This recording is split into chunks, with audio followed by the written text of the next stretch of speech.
You know, if I keep getting puffers like this, I'm gonna have to start counting on another hand. How's it going, everybody? Austin here with another Fintastic Freaks video. And yes, I got another puffer to show you today. But before we get into that here real quick, want to give a shout out and a thank you to Arnold at King's Aquariums and Ant World for inviting me into a collaboration video with him.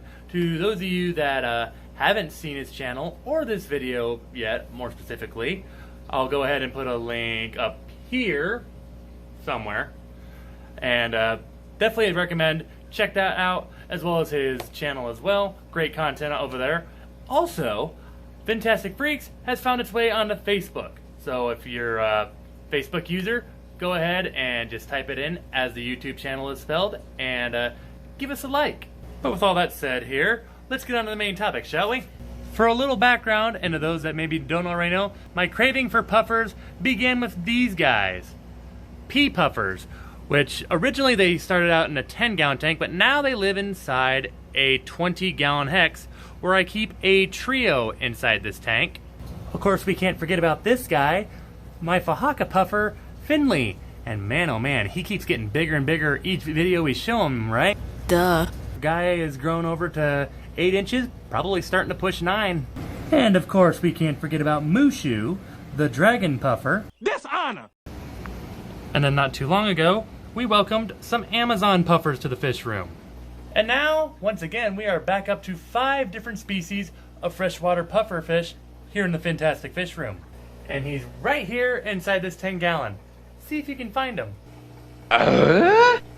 Some people are like, all I see is sand, filter, and plants. Well then, let's go ahead and focus on the little guy then, shall we?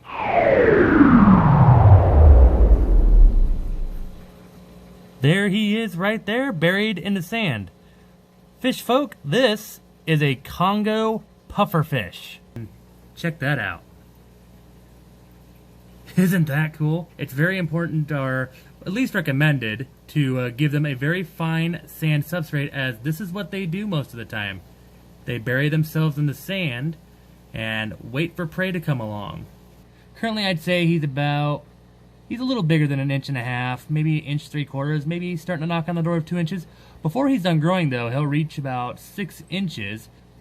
However, they're usually not much of a swimmer. They usually do this most of the time. Just chill out in the sand, waiting for prey to come around. And if, say, like a shrimp or a snail or some smaller fish came around, unfortunate enough, he pounces right on, just like a hairy puffer or sometimes even a dragon puffer would. Thus, given his current size, this 10-gallon tank will work out fair enough for a while. However, more sooner than later, though, I plan to give him a upgrade to probably a 20-gallon long, maybe a 40 breeder if we can find a place for it. The key thing for these guys, though, is floor space. Unlike like a Freshwater or Amazon puffers, green spotteds or figure 8 puffers, these guys, like I said, since they spend most of the time in the sand or by the substrate, it's better to give them more floor space because that is where they're going to spend most of their time at. Thus, with him also being an ambush predator, it's nice to give him some plant cover, sometimes some rocks and such. Just make sure it's nothing too sharp, as of course, once again, they're scaleless. Thus, they can be a little more prone to not only diseases, but scratches and such. With that also said, in terms of the substrate, when it comes to sand, which I highly, highly recommend, the finer the grain of the sand, the better. Like most ambush predators, these guys like live feedings. Some of the things I feed him are ghost shrimp. I have some minnows that I personally breed as well that I sometimes hand to my ambush predators. They'll also take some frozen foods such as krill. He's already accepted some bloodworms and such.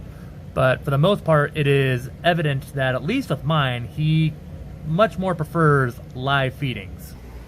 And that is the newest addition here to the Fintastic Fish Room.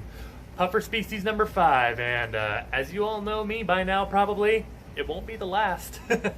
Of course though, now we gotta come up with a name for this little guy. So I have a couple of names in mind here, but I always love hearing your guys' suggestions.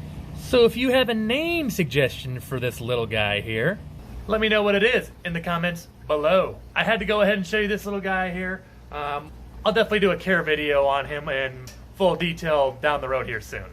But fish folk, if you like this video, like the Congo Puffer, give this video a thumbs up. And like I said, if you got a name suggestion for him, or just got something to say about a Congo Puffer, or maybe some advice, which is always welcome, go ahead and put that in the comments below. And if you're new to my channel here and haven't done so already, consider clicking the subscribe button to stay in the loop with everything I do, whether if it's new fish editions like this, new tanks, which we're setting up some, and possibly getting some new fish in here relatively soon. Until the next video, fish folk, thanks again for watching and all the support you give, and I will talk to you all later. Stay fantastic.